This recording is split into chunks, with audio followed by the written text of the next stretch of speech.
Tá, bora.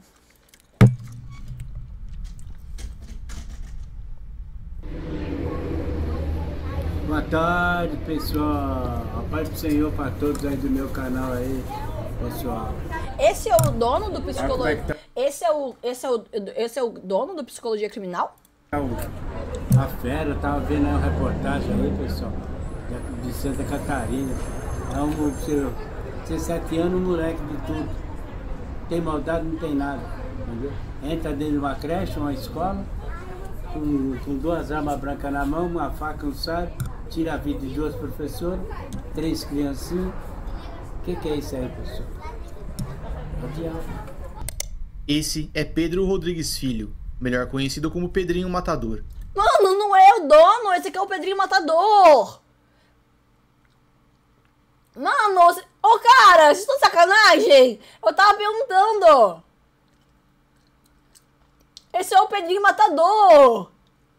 Cara, como é que eu vou saber? Gente, não deu muita diferença, né? Vocês estão vendo que a tinta não deu muita diferença? Pô, é nada não. Era mais fácil ter ficado sem tinta. Não, sou viciada em levar golpe sem enganada mesmo, cara. Porra, pelo amor... Eu tava achando que era o dono do canal. Uma condenação total de quase 400 anos e mais de 70 homicídios, ele já tinha muito sangue nas mãos nessa 70? idade. Esse é apenas um dos vídeos do canal do serial killer, que se intitulava Ex-Matador. Peraí, ele tinha um canal? Pedro Rodrigues Filho, também chamado apenas de Pedrinho, nasceu no dia 29 de outubro de 1954, em Santa Rita do Sapucaí, no sul de Minas Gerais, no Brasil. A sua história transborda a violência, que começou antes mesmo do seu nascimento. Seu pai era um homem alcoólatra e muito violento, que agredia a mulher constantemente, mesmo durante a gravidez. Ele desferiu múltiplos chutes na barriga da parceira grávida e, como resultado, Pedro nasceu com afundamento no crânio. Ele tinha irmãos e irmãs, Meu e todos Deus! Oi, Bob. cresceram assistindo a mãe apanhar constantemente do pai. Essa mulher frequentava uma igreja evangélica e tentou levar essa influência para os filhos. Pedro chegaria à igreja, mas antes passaria pela prisão. Algumas fontes dizem que aos 9 anos o garoto fugiu de casa e morou com os padrinhos antes de chegar a São Paulo. Nesse local ele teria entrado no mundo do crime através de roubos e furtos na região central e zona leste da cidade. Por essa versão, ele teria cometido seu primeiro homicídio aos 11 anos de idade, quando teria assassinado um traficante em Itaquera, de nome Jorge Galvão. O irmão e cunhado desse homem também teriam sido mortos por ele. Quando falamos sobre Pedrinho Matador, é necessário tomar alguns cuidados. Ao longo de sua vida, ele pegou para si a autoria de mais de 100 homicídios. Meu Deus! Entretanto, nem todos puderam ser comprovados. Para alguns desses relatos, a única fonte é o próprio criminoso, o que nos traz alguns problemas. Em determinado momento, ele pode ter percebido que as pessoas ficavam horrorizadas com esses relatos, e fosse para glorificação própria ou simplesmente receber atenção, ele pode ou não ter fabricado alguma dessas histórias. Pedro participou de podcasts e entrevistas e se contradiz em alguns momentos. É isso que nos leva a crer que algumas de suas alegações sejam falsas. Pô, mas Oficialmente, ele foi conectado a 71 homicídios, o que o torna perigoso de qualquer forma. Mas talvez o melhor exemplo seja o evento que teria acontecido em seus 13 anos de idade. Segundo Pedro, ele estava em uma discussão com seu primo quando empurrou o jovem para uma prensa de moercana. Apesar dos danos gravíssimos, esse rapaz não teria morrido. Pedro então teria alcançado um facão e terminado de assassinar o primo. Essa é a sua versão em uma das entrevistas, enquanto em outra ele afirma apenas ter empurrado o primo, ocultando a parte do facão. Não existem registros desse homicídio e a única fonte para ele é o próprio Pedro. De qualquer forma... É tipo Coringa, tá ligado? A cada vez ele conta uma versão diferente. Veremos homicídios mais pra frente com o mesmo nível de brutalidade, ou ainda maiores. Não existem dúvidas de que ele seria capaz de um ato como aquele. Ele era alguém frio e perigoso, que pode ou não ter alargado a própria máscara de monstro. Aos 14 anos de idade, Pedro teria participado de outro homicídio. Nessa época, seu pai trabalhava como vigia em uma escola em Alfenas, Minas Gerais. Esse homem foi acusado por furtar merenda das crianças e foi demitido. Pedro então conseguiu uma arma de fogo e planejou sua vingança. O alvo era o vice-prefeito da cidade, a quem atribuiu a culpa pelo desligamento do pai. É estranho que ele quisesse vingar alguém que o tinha agredido ainda durante a gestação, mas de qualquer forma, Pedro teria encontrado uma oportunidade e assassinado o vice-prefeito via disparo de arma de fogo. Esse homem de fato faleceu dessa forma, mas existem dúvidas sobre o autor do crime. Diferente do crime anterior, outras pessoas além de Pedro confirmaram essa história. Meu Deus. Sendo assim, podemos assumir que esse tenha sido o primeiro homicídio confirmado de sua vida. Que E a isso? vingança não parou por aí. Para Pedro, seu pai teria sido alvo de uma injustiça e as merendas teriam sido subtraídas por outro vigia. Esse homem foi alvejado múltiplas vezes e faleceu antes da chegada do socorro. Boa noite, Willa. Até amanhã. Aquele era apenas o início de uma montanha de corpos que seria construída por Pedro, e ele ainda nem tinha chegado à fase adulta. Diferente da versão antiga, onde ele teria fugido de casa aos 9 anos, nesta versão ele fugiu aos 14, após os homicídios. Essa parece ser a versão mais plausível e será por ela que seguiremos até o fim do vídeo. Ele tá preso Pedro ou ele morreu, gente? Chegou a Mogi das Cruzes e passou a cometer assaltos na região. Quer dizer, não responde, não me dá spoiler. Ih, deram spoiler. Ele foi alguém problemático desde o início e caminhou naturalmente para o mundo do crime. Frequentando lugares perigosos, ele conheceu uma mulher de apelido Botinha. Ela era viúva de um líder de tráfico de entorpecentes que herdou as atividades criminosas do ex-marido. Pedro começou a se relacionar com essa mulher e assumiu a liderança do tráfico naquela região. Meu Deus, ele também só tinha amigo, gente boa, hein? Só as boas influências. Ele já demonstrava interesse nessa atividade ilícita e viu naquela mulher uma escada. Do alto, Pedro percebeu que não era o único com disposição para vender drogas na cidade. E se tinha alguém disposto a morrer, ele estava disposto a matar. Foi então que o verdadeiro massacre começou.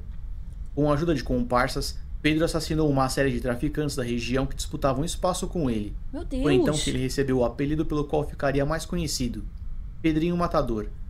O número total de homicídios performados por ele nessa época é incerto, mas acredita-se que ele exterminou toda uma geração de traficantes locais. E esse é outro ponto interessante em sua história.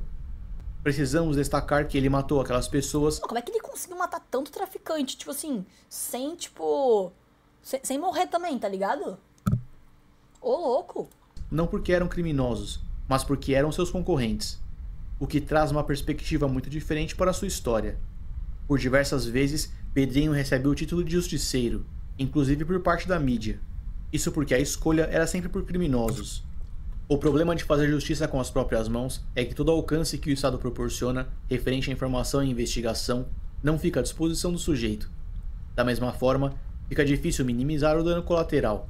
E, historicamente, quem aceita matar por justiça, eventualmente também aceita matar por dinheiro. Isso já foi observado em agentes da lei que começaram como justiceiros e terminaram como assassinos de aluguel. Meu Deus. Quando a morte se torna banal, a motivação é irrelevante. Pedrinho não era alguém altruísta, a fim de erradicar o mal do mundo. Eu acho que é isso. Sabia que também, agora, falando sério, eu acho que isso é um dos motivos pelo qual o Batman não mata. Porque é exatamente isso. Você pode até falar, ah não, é justiceiro, não sei o quê. Mas uma vez que você começa a matar, a morte perde o seu sentido, tá ligado? E você vai normalizar isso. Então vai perder o sentido, assim, ah não. Você vai começar a matar qualquer um, tá ligado? Então eu acho que é por isso que os heróis... Tipo assim, eu sei que é ficção, mas eu digo assim, é por isso que na ficção os heróis, tipo assim, não matam, tá ligado? Porque é exatamente por isso. Uma vez que você comece a matar... Calma, gente, vocês estão entendendo o que eu tô falando, né? Por isso que na ficção eles retratam os heróis como pessoas que não matam, entendeu? E realmente os que matam não são heróis, são tipo vilões ou os anti-heróis.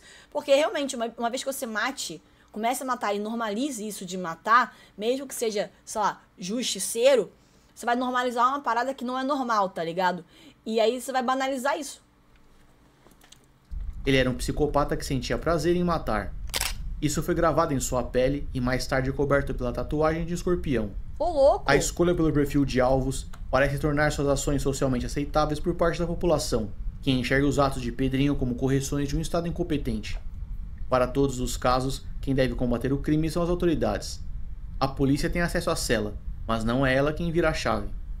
A varredura que fez em Mogi das Cruzes chamou a atenção da polícia, que não podia permitir que o massacre continuasse. Após algumas operações, Botinha, a namorada de Pedrinho, foi alvejada em confronto com a polícia. Ele conseguiu empreender fuga e continuou com a venda de entorpecentes. A traição está presente em todas as esferas. Caramba, então ele abandonou a mulher. A mulher foi presa ou foi morta? Abandonou ela e continuou. Ô, louco. E o crime não é imune. Pedrinho executou alguns aliados que planejavam tomar o seu lugar e precisou reunir um novo grupo de criminosos para dar continuação à operação. Foi nessa época que ele conheceu Maria Aparecida. A operação era da mulher, A mulher foi presa ou morta, eu não sei, e ele só abandonou e continuou, que isso? Da Olímpia.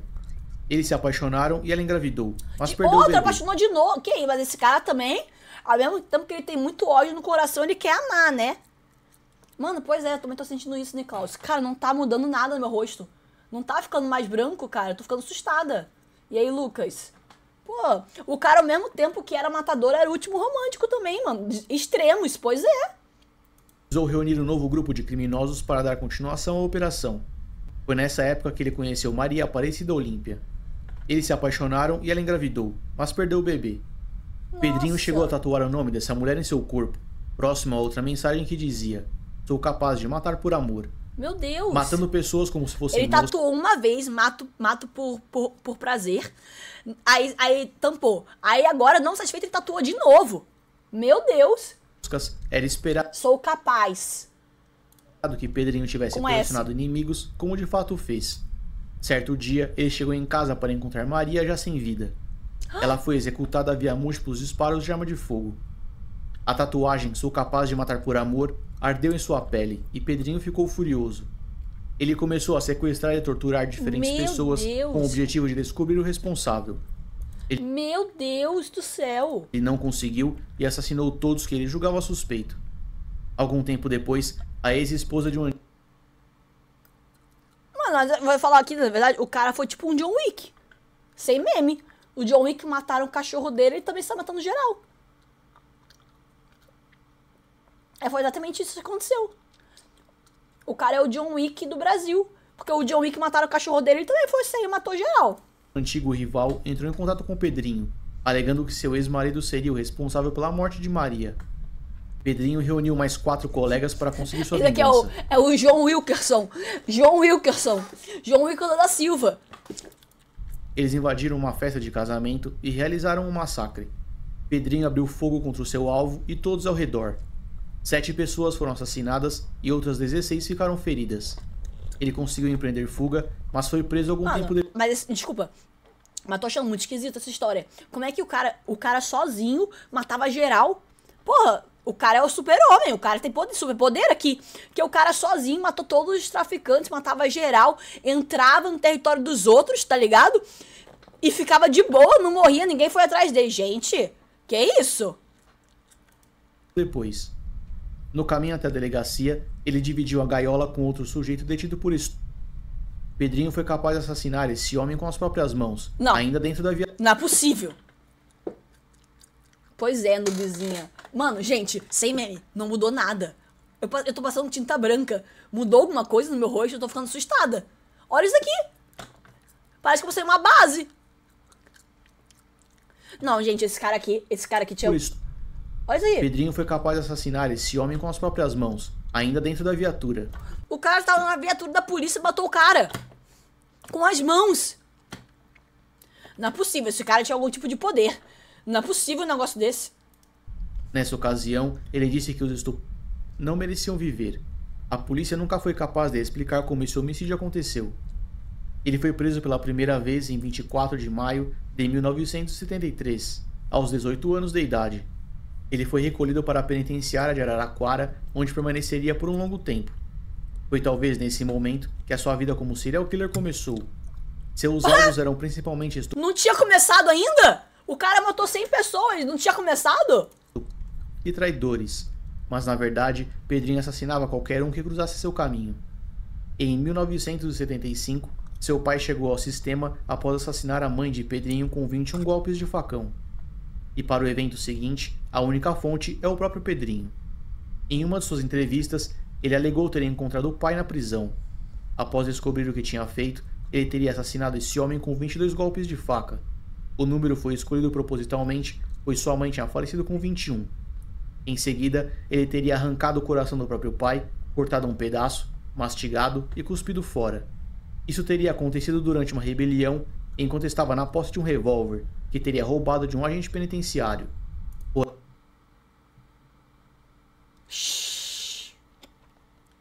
Gente, que é isso? Que é isso? Que isso? Porém, registros mostram que o pai de Pedrinho faleceu na prisão muitos anos depois, devido a problemas respiratórios. assim como o evento do moedor de cana. Ué, algo de certo não tá... Algo de errado não tá certo. Algo de certo não tá errado. Ué. Quem tá mentindo aqui? Pedrinho Matador ou a polícia? Ô, la polícia não! La polícia não! Essa é uma descrição muito gráfica e violenta que foi entregue por ele durante uma entrevista. É possível que de fato tenha acontecido, como também pode ser um evento fabricado para apresentá-lo como um sujeito ainda mais assustador. Durante essas alegações, ele não demonstra remorso e descreve os atos como se conversasse com um amigo em um bar, sobre uma partida de futebol. Mas assim, por exemplo, tá? Agora eu fiquei curiosa. Ele falou que ele matou o pai a facada na prisão. Mas aí depois falou que o pai morreu anos depois por motivos de saúde. Qual que é a verdade?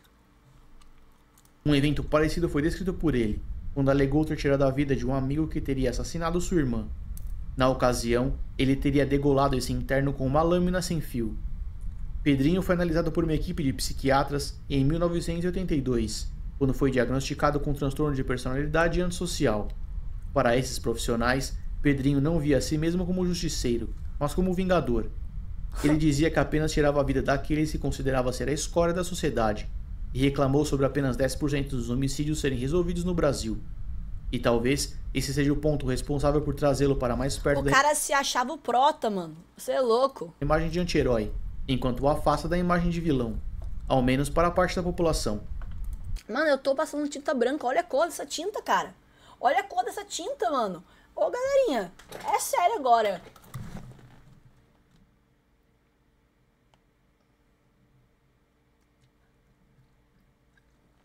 Não tô entendendo.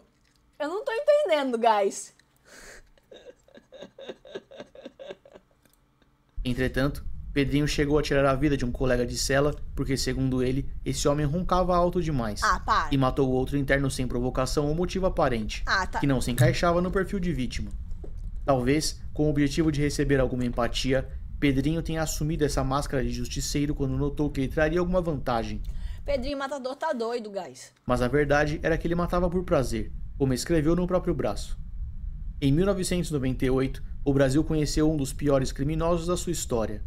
Francisco de Assis Pereira, melhor conhecido como o Maníaco do Parque, foi o responsável por ao menos 10 homicídios e 23 Mano, eu acho que o Maníaco do Parque foi aqui da minha cidade.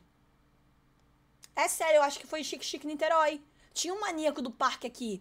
Eu lembro quando eu era adolescente eu tinha medo, eu ficava olhando pra trás. Eu acho que foi aqui. É sério. É em São Paulo?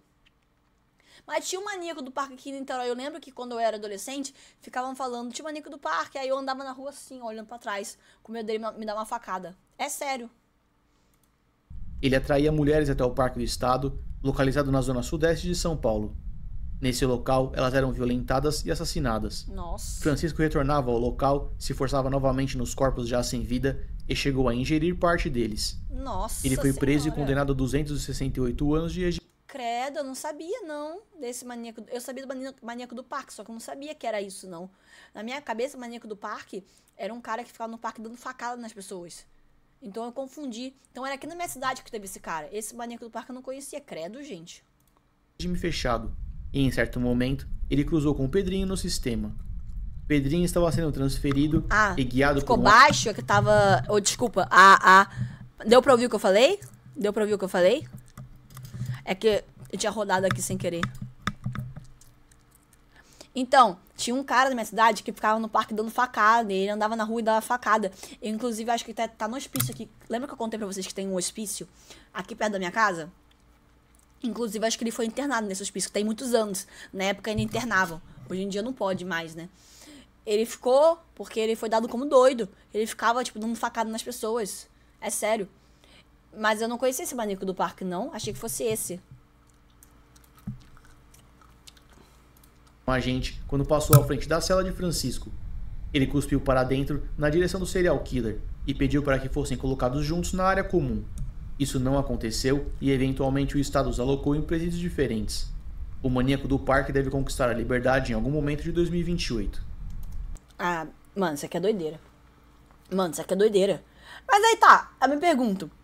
O Maníaco do Parque que fazia esses crimes, tipo assim, atrocidades, vai sair em 2028. E se ele continuar a fazer esses crimes, tá ligado?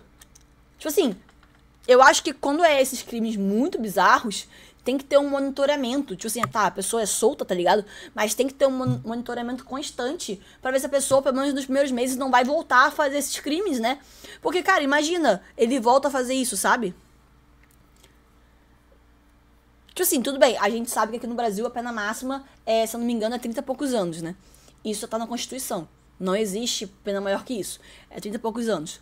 Normalmente a pessoa sai mais cedo, porque tem bom comportamento, tem não sei o que, tem sempre atenuação de pena, etc. Tudo bem. Só que a questão é que, tá bom, aí a pessoa matou um monte de gente, fez horroridades, atrocidades com um monte de gente.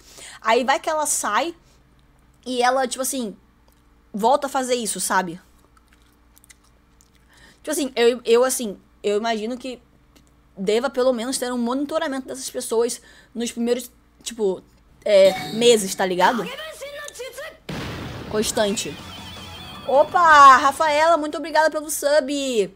Muito obrigada pelo sub. Oi? Eu tô louca já, desculpa. Muito obrigada pelo gank. Pelo sub.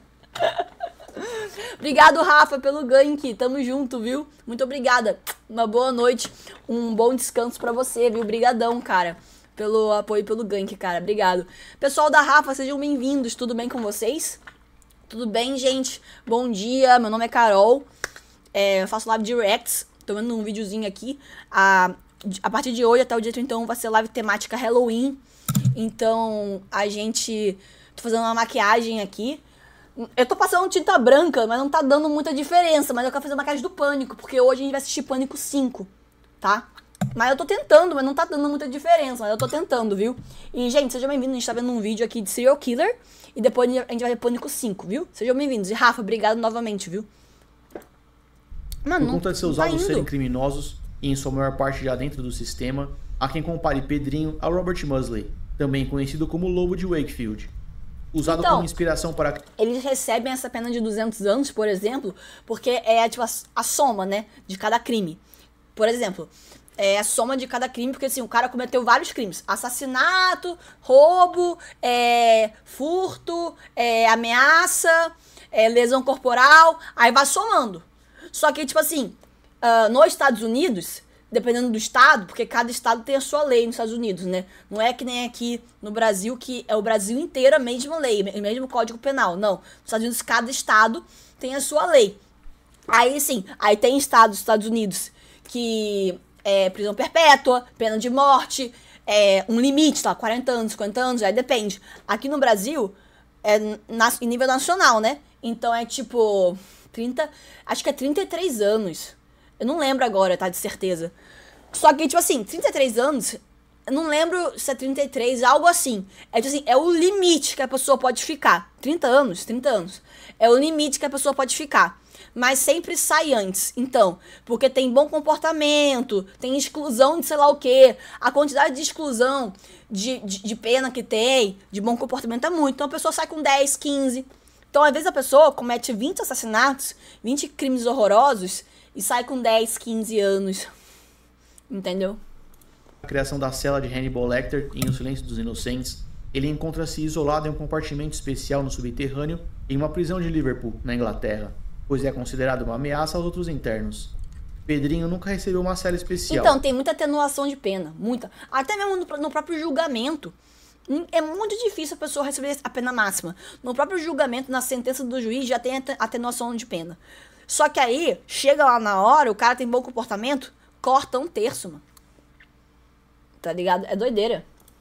Até porque não existe prisão perpétua no Brasil.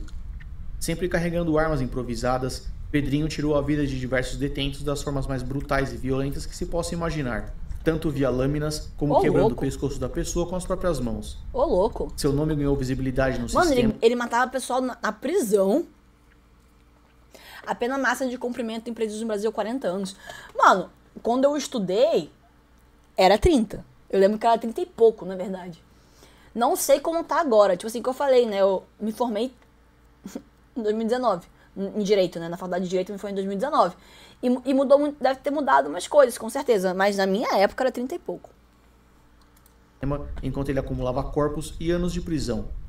Em certo momento, enviaram um estupro para a mesma ala onde Pedrinho estava, era o mesmo que condená-lo à morte. Pedrinho se tornou um pesadelo para seu Então, advogado. mas a questão é que a pessoa pode cometer crimes na cadeia, como foi o caso dele, entendeu? Só que ele não pode ficar mais de 30 anos preso, entendeu? Ele não pode ultrapassar essa pena. Ele não pode ficar 30 anos em um presídio. Então, realmente, na prisão, ele pode cometer 100 assassinatos. Ele não vai ficar mais de 30 anos, entendeu? Não vai, o máximo é 30. Ele pode cometer dentro da prisão mais 100 assassinatos. Ele vai ficar lá, entendeu? O Brasil, ele tem essa cláusula na Constituição que ele proíbe a prisão perpétua ou a prisão acima de 30 anos, entendeu? Pedrinho estava era o mesmo que condená-lo à morte. Pedrinho se tornou um pesadelo para seu advogado, que tinha de lidar com um processo de homicídio após o outro. Dos mais de 70 homicídios, a maioria deles aconteceu na prisão. Manda aí, Niklaus, depois desse daqui. E tipo assim, mas assim, não, aí tipo assim, isso é o que eu não tenho certeza. Mas se ele cumpriu a pena dele, saiu, passou-se um tempo, ele comete outro crime, aí ele é julgado novamente. Aí, se eu não me engano, ele pode ficar mais 30 anos. Por exemplo, tá? Se o Maníaco do Parque, ele vai sair em 2028. Ele sai, passa-se um tempo, ele cumpre toda a pena, regime aberto, semi-aberto, blá blá blá. Aí ele vai lá e mata de novo. Aí ele é julgado novamente. Ele pode ficar mais 30 anos. Realmente, isso sim. Mas não pode ser direto, né? Então, na época, ele acumulou uma condenação de 128 anos. Entretanto, a época dos crimes, o período máximo... 40 anos, foi alterado... eu me formei em 2019, né? Então, gente, foi alterado para 40 anos em 2019. Não sabia, porque eu me formei e depois eu não vi mais penal, né? Direito penal. Mas então foi alterado para 40 anos.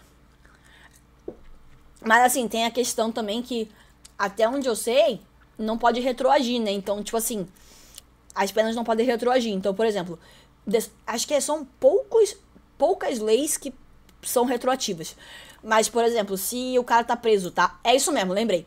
Só pode tipo assim, as leis só podem retroagir se for para beneficiar o réu, ou a vítima, no caso, não é o caso aqui, mas, tipo, sem ser casos penais, tipo, casos cíveis, trabalhistas, a vítima, ou, no caso, o réu, né, o culpado, só pode retroagir pra beneficiar. Então, tipo assim, mesmo se o cara estiver preso, então o cara tá preso desde antes de 2019, aí muda a lei, que agora é 40 anos, a pena dele não muda, ele é julgado de acordo com a lei antiga, que era 30 anos. Então, tipo assim, não vai aumentar a pena dele, porque a gente tem aqui a não retroatividade das leis, né? Então, tipo assim, ele só poderia usar uma nova lei a favor dele. Tipo assim, se diminuísse pra, tipo, 20 anos no máximo. Aí ele poderia usar, entendeu? Não retroatividade é o nome do princípio. Mas, então, aí, tipo assim, então, quem tá preso, não pega. Agora, só quem foi preso depois de 2019 que pega esses 40 anos. O poderia permanecer em restrição de liberdade no Brasil era de até 30 anos. Em 2019, esse período foi alterado para 40 anos. Ele acabou de falar. A gente estava aqui meia hora discutindo, ele acabou de falar. Pedrinho deveria ter deixado o presídio em 2003. Porém, com o massacre que realizava no sistema, elevou sua pena para quase 400 anos. Essa sequência de processos adiou sua soltura para 2007. Pedrinho ficou preso por 34 anos e conquistou a liberdade no dia 24 de abril de 2007. Ele conseguiu trabalho como caseiro em uma zona rural de Camboriú, mas foi localizado e preso novamente no dia 15 de setembro de 2011. Como resultado de processos iniciados quando ainda estava detido. Ao todo, ele passou 42 anos em regime fechado, fez acompanhamento psicológico em uma clínica. É que ele cometeu crime... Acho que no caso dele, porque ele cometeu o crime depois de 2019 na prisão, aí contou, né? Mais 12 anos de pena. Mas você viu, ele ficou 42. Ele ficou mais. Ao todo, ele passou 42 anos em regime fechado, fez acompanhamento psicológico em uma clínica e retornou à sociedade pela última vez em 2018. Já aos 64 anos de idade. Ele se disse arrependido pelos crimes que cometeu e se converteu ao cristianismo. Desde louco! Mas... então, ele participou de uma igreja evangélica. Virou evangélico, cara. Ele se batizou na igreja evangélica, olha lá. Cometeu e se converteu ao cristianismo. Desde então, ele participou de uma igreja evangélica. Posso falar uma coisa, Marcos? É que ele morreu, né, que vocês falaram. Se ele estivesse vivo, eu não duvidaria que ele virasse pastor numa igreja e fosse ter gente que fosse participar. Ele deu entrevistas, participou de podcasts e até criou seu próprio canal no YouTube. Através de vídeos amadores, ele falava muito sobre religião e suas experiências na prisão. Sua história foi utilizada como inspiração para a criação do protagonista e anti-herói da série Dexter. Ô, louco! É sério? A vida de Pedrinho foi forjada na violência. Violência essa que ele também escolheu praticar. Nossa. Ele passou mais de 40 anos na prisão, acumulando corpos, condenações e inimigos. Credo. Ele tentou se apoiar em sua fama para a última etapa da vida, longe de uma vida de crimes, mas o estrago já É, que eu acho que ele meteu o louco mesmo, né? Também acho. Porque, assim, por mais que... Eu não vi Dexter, né? Ah, sei lá. É verdade? estava feito. Ele passou a vida coberto de sangue e terminou banhado com o próprio. No dia 5 de março de 2023, Pedrinho estava visitando um parente no bairro Jardim Náutico, em Mogi das Cruzes. Segundo testemunhas, um carro estacionou à frente da residência de onde Pedrinho saía. 2 homens de balaclava deixaram o veículo, já com armas de fogo na mão. Nossa, é verdade. Gente, é verdade. Foi parte da expressão de Dexter, foi ele mesmo. Ô, louco. Pedrinho foi alvejado 6 vezes e caiu na calçada. Os criminosos empreenderam fuga e o SAMU foi acionado, mas já era tarde. Pedrinho foi declarado morto no local. Existem suspeitas de que ele tenha interferido nas negociações da facção de São Paulo, e um homem foi apontado como mandante. Entretanto, ele tinha inúmeros inimigos, e o caso ainda está sendo investigado pela polícia. Nossa. Pedrinho Matador, como ficou conhecido, foi conectado a 71 homicídios, apesar de ter confessado mais de 100. Ele recebeu quase 400 anos de prisão. O azul dura pouco na língua. Apesar de ter confessado mais de 100. Ele recebeu quase 400 anos de prisão, ficou recolhido por 42 anos e passou por 9 unidades prisionais diferentes. Suas vítimas eram outros criminosos e ele teve uma forte ligação com o tráfico de entorpecentes. Ao longo da vida, ele foi capaz de sobreviver a dezenas de ataques e emboscadas, com exceção da última. Pedro Rodrigues Filho faleceu aos 68 anos de idade via múltiplos disparos de arma de fogo, no dia 5 de março de 2023. Seu corpo foi enterrado no cemitério São Salvador, em Mogi das Cruzes. Nossa, morreu mesmo. É, mas normalmente esse pessoal que comete uns crimes muito doido, tipo assim, muitas atrocidades, tipo assim, esses crimes que é muito violento e muita atrocidade e que gera comoção nacional, acaba morrendo depois que sai, né? Mano, mas eu não trabalhei com direito depois que eu me formei, tá? Que veio a pandemia. E também minha área não era nem penal, eu trabalho em contexto civil. Por isso que eu falei, eu não lembro tanto de penal, porque eu tive penal no meio da faculdade, eu não lembro tanto, eu lembro uma coisa ou outra. Mas vou falar, bom vídeo, hein? Eu não sei se vocês gostam de vídeo assim, só que eu acho interessante essa psicologia criminal. Então, bom vídeo, eu gostei, podem mandar mais vídeos nesse estilo. Porque eu acho bem interessante, tá ligado? Vídeo, tipo assim, de crime, entendeu? Vocês também acham? Eu gosto muito de série, tipo assim, Law and Order. Tipo assim, série investigativa. Eu acho interessante. Deixa eu ver.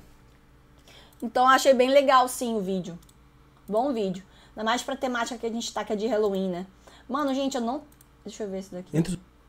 Esse aqui é o quê? Nos meses de abril e dezembro de 1991, um homem chamado Marcelo Costa de Andrade cometeu alguns assassinatos, e após a morte de suas vítimas, ele bebia o sangue.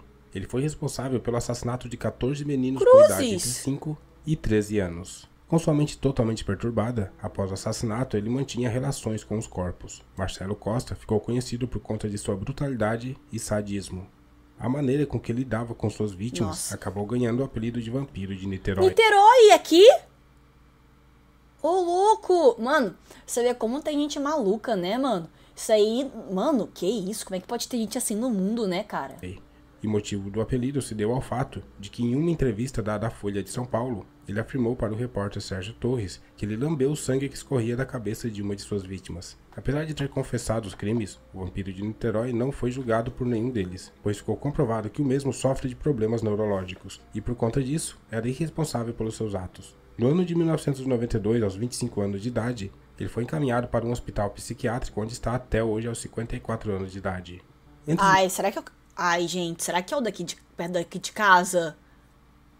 Que isso? Meu Deus! Mano, eu acho que só tem um hospital psiquiátrico aqui em Niterói, né? Que é esse.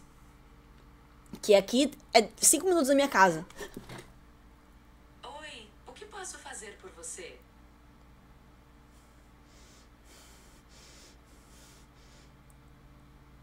Cara, tô com medo. Não brinco mais. Ô, mas eu vou falar, isso aqui é muito bizarro, mano. Olha isso aqui, mano. Como é que pode existir gente assim, né, mano? É muito louco pensar que realmente existe gente assim, que faz essas atrocidades, tá ligado? Bizarrice, mano. Ô, louco. Está vivo? Mano, ele tá vivo, cara. Ele tá vivo, ele tá internado no hospital psiquiátrico. Ô, louco. Não era esse caso que eu tava falando. Eu vou perguntar pra minha mãe depois, que ela sabe. Mas a gente chamava ele, acho que era maníaco da faca. Eu era adolescente, eu tava na escola, eu lembro. Só que eu lembro que eu andava na rua com medo. Mas depois ele foi preso, era maníaco da faca, algo assim. Não lembro. Mas esse caso aqui, a minha mãe deve saber. Depois eu vou perguntar pra ela. Com certeza ela deve saber.